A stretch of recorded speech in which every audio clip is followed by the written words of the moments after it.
Excellent! What's up guys, welcome back to Paul's Hardware. This video is going to be part 2 of my 4-part kind of mini-series on how to build a computer from a beginner's perspective. In part 1, I built this computer for about $500. I have a full beginner's step-by-step guide, so click the card up there or the link down in the description if you want to check out that video, as well as lists of all the parts that I'm using today as well as back then.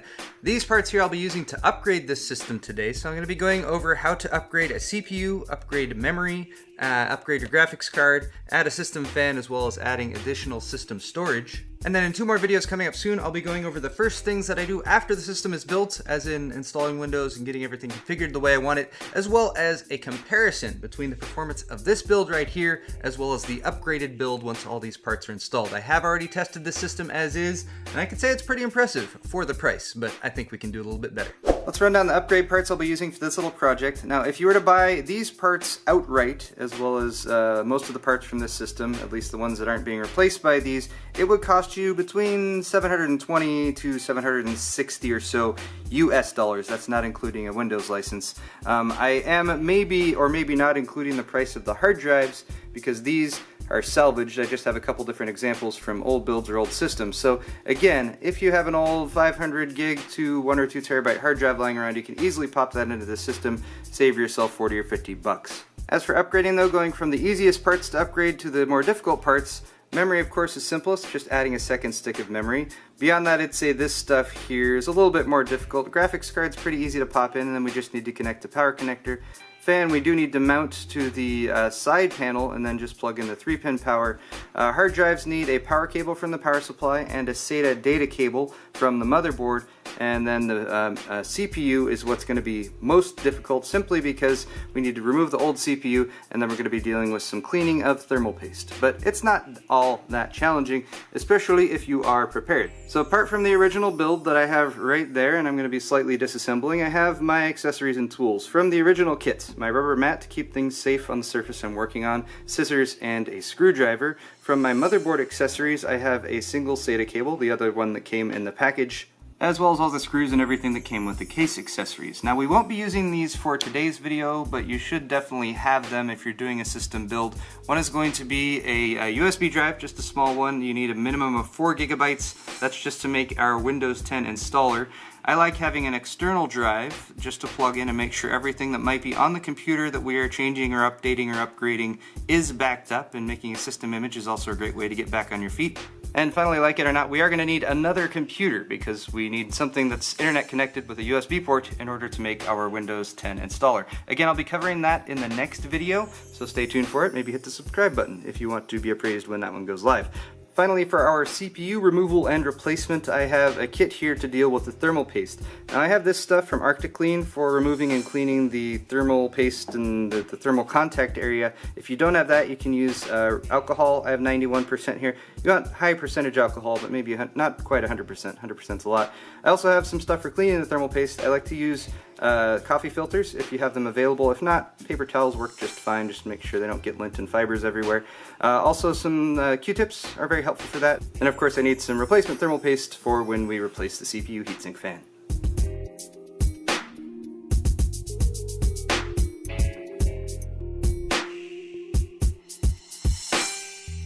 So let's start off with the easiest upgrade. That's going to be system memory. I originally had a single 8 gig DDR4 DIMM in here. I chose that because the original motherboard I used had only 2 DIMM slots, and that would allow you to get 8 gigs now and then add 8 gigs later. If you are buying this system outright, I might consider going with a 2x4 gig kit to give yourself dual channel right out of the gates, or maybe just buy the 16 gigs right away. So what you need to be concerned about when you're upgrading memory is going to be making sure that the sticks are going to play nice together, and as long as you have DDR4, it should at least work at the minimum speeds, which is going to be just fine for a motherboard that you can't do overclocking with anyway, like this.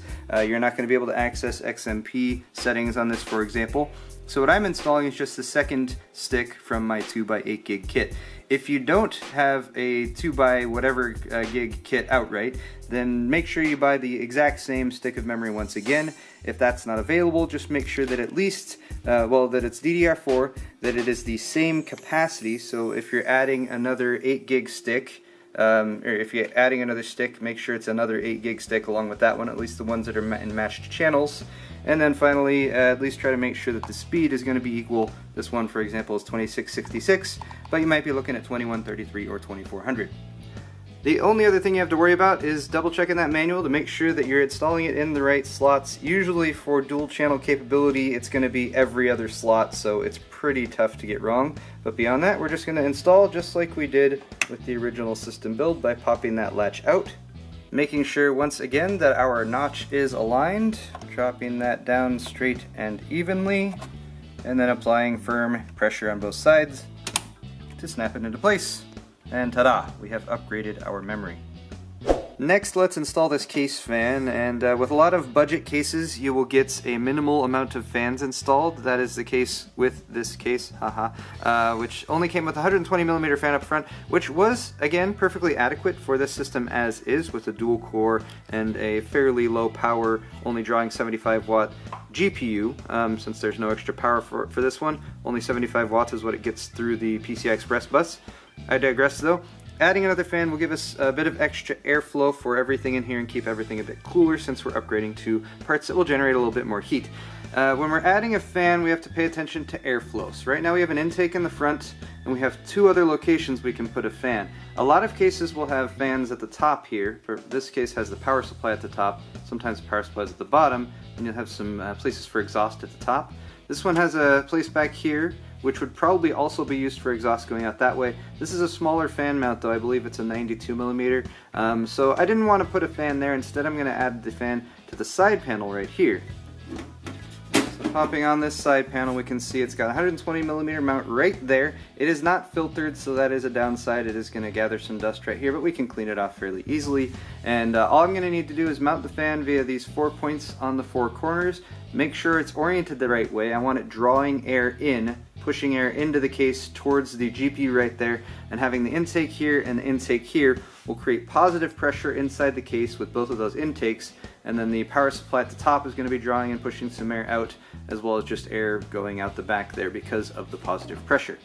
Just about any fan you buy should come with mounting screws. These are the standard fan mounting screws. They're a bit heavier or wider thread than the ones you typically use for computer cases, and those screws are actually meant to sort of dig into each corner of the fan that you mount it into.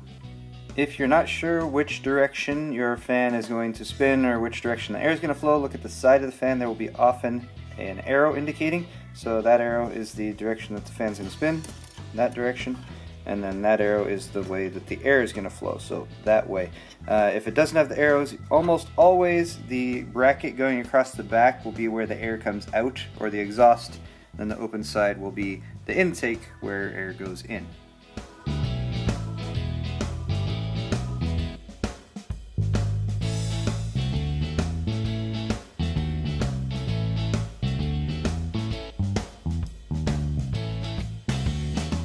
And so with our fan mounted onto the side panel, all that is left is to plug in that other 3-pin fan header, and there is a fan header available for it just above the graphics card in there.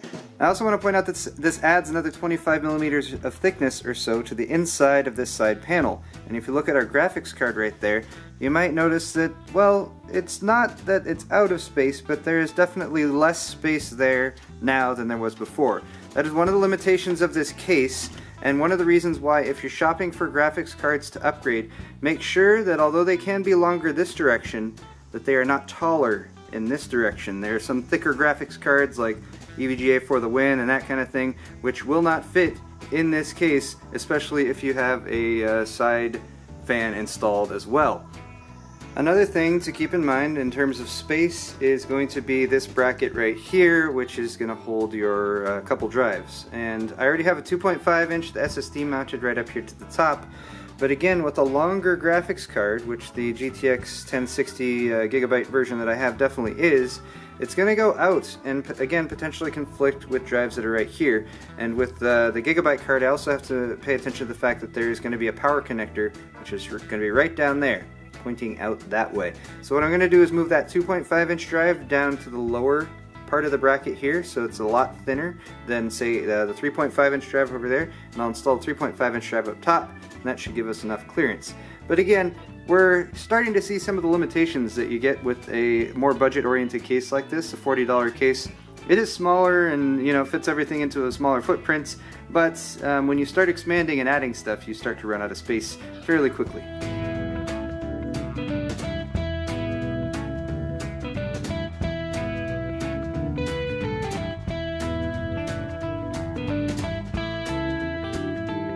And with that, we're down to our final three parts to install: CPU, graphics card, storage. But first off, just to point out, since I do have two mechanical hard drives right here, I'm only going to be using one of these. I'll do the 3.5-inch drive, since I think that's probably a little bit easier to come by if you guys are trying to use an older part. But of course, a 2.5-inch mechanical drive would work just as well, and would give you a little bit more room with that bracket across there at the same time. Anyway, we'll go with the 3.5-inch 2 terabyte drive. And honestly, if I was doing what should be done next, I would probably do the CPU upgrade, and then the graphics card, and then the drives. But since I said I was going to do the CPU last, I'll wait and do that last. For the graphics card, I just need to remove the old graphics card, same way that I installed it, by removing the two thumb screws here at the bracket, popping that little latch over, and then just sliding it out, which shouldn't take too much effort. Next though, I'll turn my attention to the power, and since I'm going to need power for a couple of these devices coming out, I'll just make sure that that's all set up and good to go. So the SATA plugs, these SATA power plugs from the power supply that I already used when I installed the 2.5-inch SSD originally, come on a little chain with 3 of them. So I'll keep using the one for the SSD. Actually, I'll probably bring that down to the lower end. Then I'll just use another one. I'll probably need to skip this one in the middle, and then use this third one to plug in the hard drive up there at the top. And then I'm also going to need to pull out this little bunch of cables and get a PCI Express power connector out of there. So the new graphics card is going to be going right in here, and it is quite a bit longer than the old graphics card. So one other thing I'm going to do here before I install that is get this serial ATA cable and plug it in for my second drive. Now my SATA ports are right down there. One's already plugged in.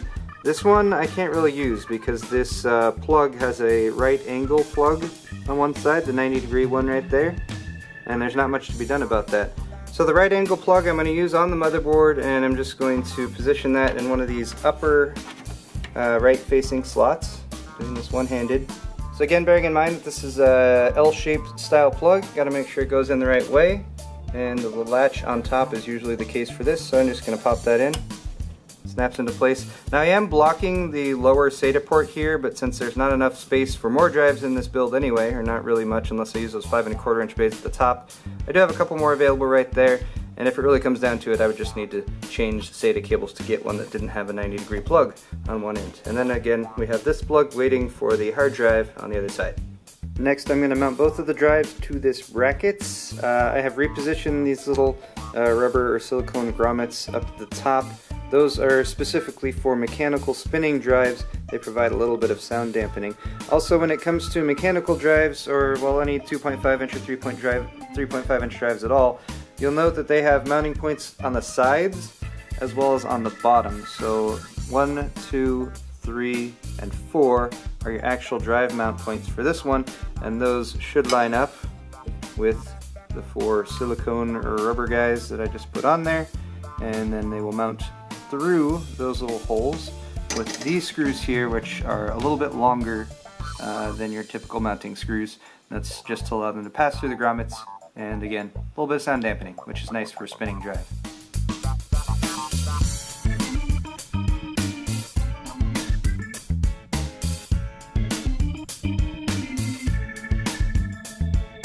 So I really should move on to the CPU at this point, but just to be clear where we're at so that we can sort of rest everything in here once we're good to go. Coming from the power supply up on this side, I have a 3 SATA power plug cable, that's for the 2 drives. I also have a PCI Express power cable that I'm only going to be using one of these plugs. I need a 8-pin for the GPU I have chosen, but as you can see, this would be able to handle 2 plugs if the GPU required that. And then finally, I've got 2 serial ATA cables also plugged into the motherboard here, and that's again for both of the storage drives.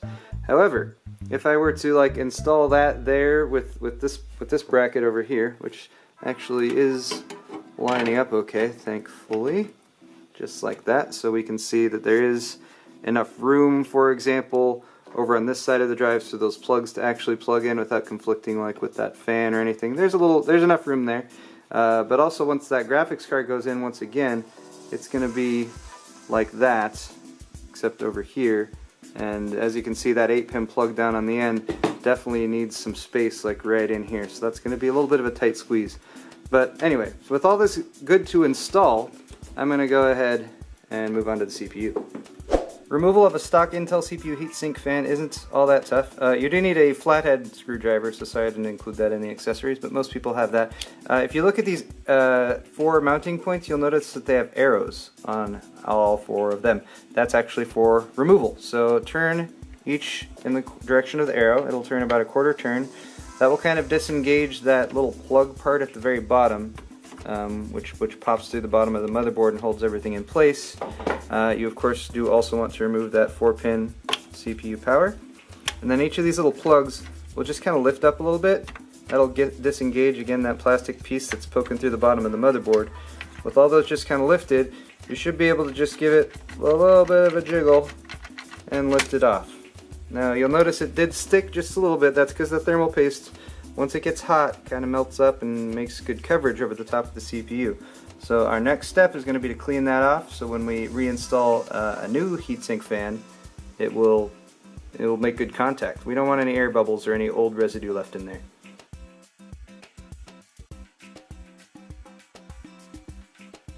So if you're doing this upgrade from a Core i3 to a Core i5, you might take your old CPU heatsink fan and think to yourself, I can just reuse this, right? Maybe I'll just pop it back on there and then I'll have an extra heatsink fan. But I do not recommend that. For one thing, if you look just at the sizes of the boxes themselves, you might notice that one of them is slightly bigger. I thought that was going to indicate a significant difference between these 2 heatsink fans, but it wasn't really all that much. They are different though, even though they might look the same. They might look physically the same, they even look physically the same size. This one has a little bit more powerful fan. This one also has a different arrangement, at least for the aluminum fins going out there at the side. Some of them that are higher end will also have copper at the center, and that's just to allow for a bit of additional heat transference if the CPU is something that is more powerful or that is going to generate more heat. So always use the stock heatsink fan that came with the CPU you're installing. If that is the case, this is the 6500 and the one that came with it. And for the purposes of today's demonstration, even though this one did again come with pre-applied thermal paste, I'm actually going to clean this off and then I'll show you guys how to apply thermal paste if you're doing it from scratch or if you just don't have that pre-applied stuff on there. Well, let's uninstall this CPU so we can do all of our thermal paste cleaning at the same time. It's just the same process as installation was, but kind of in reverse. So again, lift that little lever arm, pull it back. The little closing latch down cover should lift up. Again, grab it by the sides. I find that's from the top and the bottom works best. And lift it off, being as careful as possible not to mess with any of those contact points down at the bottom. Now we will again take our new CPU, which is the exact same shape and size and everything like that. It just says 6500 on it instead of 6100. And of course it's quad core in there. Again, same procedure for the installation. Gold triangle at the corner, line that up with the gold triangle in the socket, drop it down in there. You've done this before. You're a professional at this point. Then we will close the lid, push that latch lever back down, back into place, and we're good to go. Now, if you're planning on reusing your old CPU or just storing it for a while or even returning it, it's definitely a good idea to clean the thermal paste off first. If you're using rubbing alcohol, just dump a little bit onto your coffee filters and then you can apply that to the surface. That works pretty well. I like this stuff from Arctic Clean though. You just put a couple drops onto the thermal material. Try not to spill it, of course. Rub that around a little bit and that'll kind of loosen everything up, break it up so it'll get absorbed pretty easily by the coffee filter. That'll get it mostly clean. And then they give you the thermal surface purifier, which you drop on after that, and that will make sure that everything's super cleaned off of there in order to prepare it for the next installation. Prepare that surface for thermal mating, which also sounds like hot lovin'.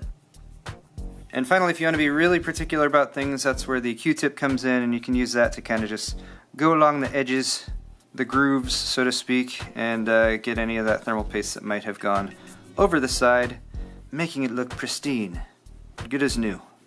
So again, ready for return, resale, handing down to somebody else or whatnot. Just again, make sure you hang on to the little plastic container that it came with, because that's one of the best places to store it.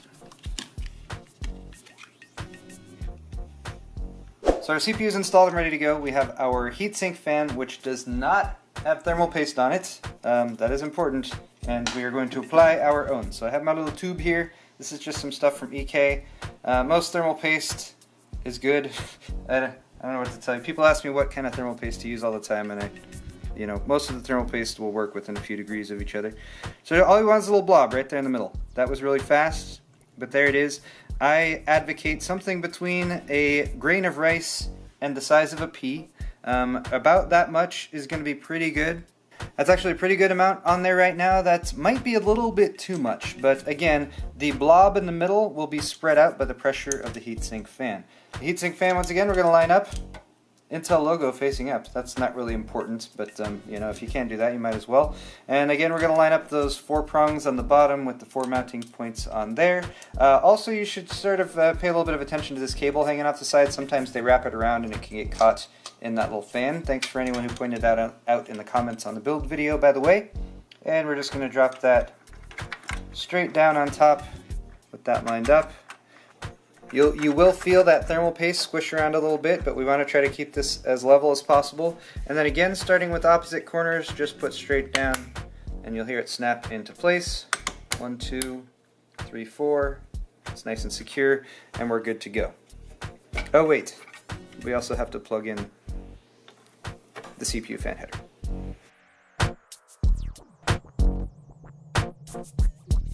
So with the CPU installed, moving on to dropping everything back into place since we're pretty much good to go. Graphics card went in again, just like it did with the original build. It's just a little bit longer, but it snaps into place with the PCI Express slot. Latch at the bottom can slide over to lock it in place, and then 2 mounting thumb screws at the back of the computer to make sure it's secured. This 1060 does require extra power from the power supply, so here is our 6 plus 2 pin PCI Express graphics power connector. These will usually say PCIe on them, and they're the only 6 plus 2 pin type connectors. Also bear in mind there is a latch on one side. Sometimes it's on the top on the graphics card side, sometimes it's on the bottom. This one is on the top, and that latch will engage with this little latch right here on the plug itself.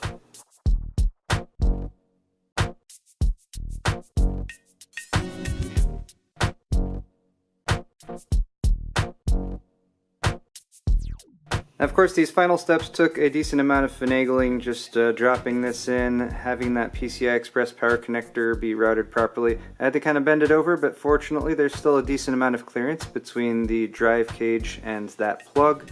The plugs for the storage drives themselves are kind of wedged up here at the front, but I was able to get that mostly over in here.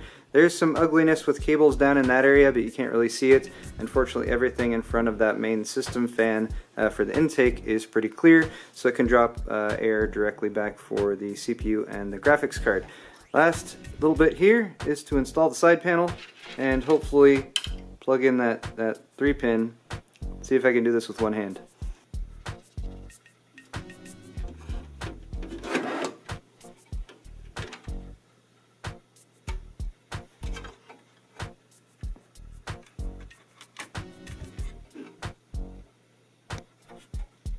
I did it! Yay! Now, normally we wouldn't put the side panel back on right now, but since we've already booted the system up once, it should be okay. So now I've come down to it once again, the moment of truth. Again. Oh yeah, power switch.